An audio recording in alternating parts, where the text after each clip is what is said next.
রামুতে 20,000 piece ইয়াবাসহ এক আসামি আটক। রামু ব্যাটালিয়ন কর্তৃক 60 লাখ টাকা মূল্যের 20,000 পিস বার্মিজ ইয়াবাসহ একজন মাদক কারবারিকে আটক করা হয়েছে।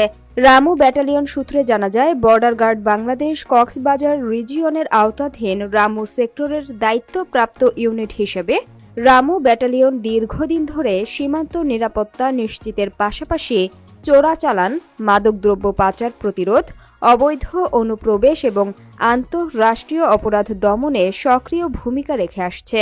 এরই ধারাবাহিকতায় শনিবার মরিচা যৌথ চেকপোস্টে একটি সফল অভিযান পরিচালনা করা হয়।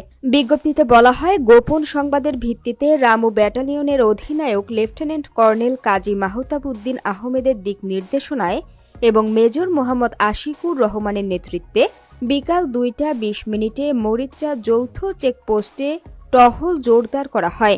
এ সময় একটি সন্দেহজনক সিএনজি অটোরিকশা থামিয়ে তল্লাশি চালানো হয়।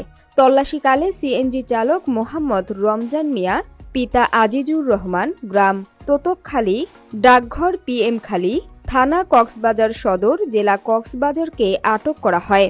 প্রাথমিক জিজ্ঞাসাবাদে সে মাদক বহনের বিষয়টি অস্বীকার করলেও পরবর্তীতে পুঙ্খানুপুঙ্খ তল্লাশিতে চালকের সিটের নিচে বিশেষভাবে লুকানো অবস্থায় 60 লাখ টাকা মূল্যের 20,000 পিস বার্মিজ ইয়াবা উদ্ধার করা হয়।